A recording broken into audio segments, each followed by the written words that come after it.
Hello పిల్లలు, good evening. నిన్నటి స్టోరీలో దేవుడు మన అందరికీ ఇచ్చిన 10 ఆజ్ఞల గురించి విన్నాం కదా. ఈరోజు స్టోరీలో ప్రజలు చేసిన ఒక తప్పు గురించి చెప్తాను. శ్రద్ధగా వినండి, సరేనా? మోషే చాలా రోజులు పర్వతం పైన దేవునితో ఉన్నాడు. క్రింద ఉన్న ప్రజలందరూ మోషే ఏంటి ఇంకా రావట్లేదు అని విసుక్కునేవారు. అప్పుడు వాళ్ళు ఒక ప్లాన్ వేసుకున్నారు. వాళ్ళ దగ్గర ఉన్న బంగారంతో ఒక దూడను తయారు చేశారు. ఆ బంగారు దూడ బొమ్మని దేవుడు అని పూజలు స్టార్ట్ చేశారు. కొన్ని రోజుల తర్వాత మోషే ఆ రెండు రాతి పలకలను కిందకి తీసుకొని వచ్చాడు. కానీ ప్రజలందరూ బంగారు దూడని ప్రార్థిస్తూ ఉన్నారు.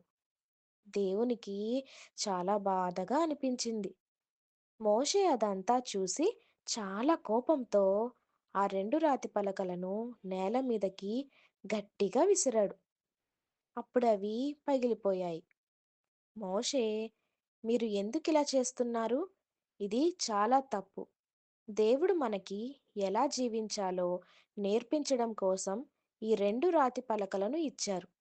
మీరు దేవుని పక్కన పెట్టి ఒక బొమ్మను చేసుకొని ప్రార్థిస్తున్నారు. ఇది చాలా తప్పు. ఇలా మీరు చేయకూడదు. దేవుడు మిమ్మల్ని ప్రేమిస్తున్నాడు. మీరు దేవుణ్ణి ఇలా వదిలిపెట్టకూడదు అని వాళ్ళందరి మీద కోప్పడ్డాడు. ప్రజలందరూ తాము తప్పు చేశారు అని తెలుసుకొని దేవుని దగ్గరకు వెళ్ళి క్షమాపణ అడిగారు.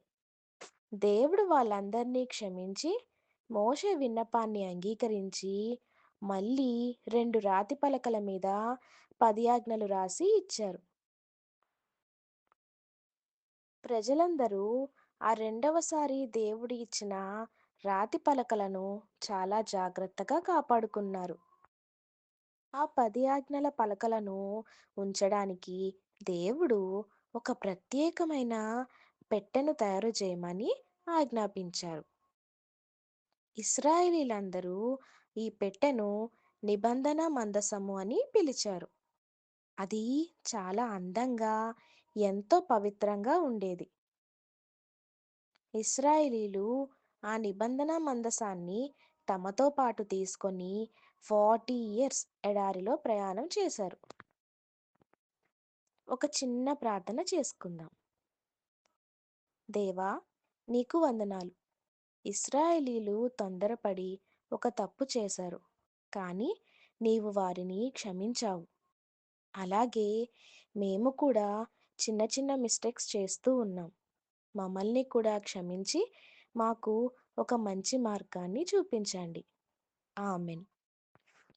ఓకే పిల్లలు, రేపటి స్టోరీలో ఇంకో కొత్త విషయం చెప్తాను. Good night.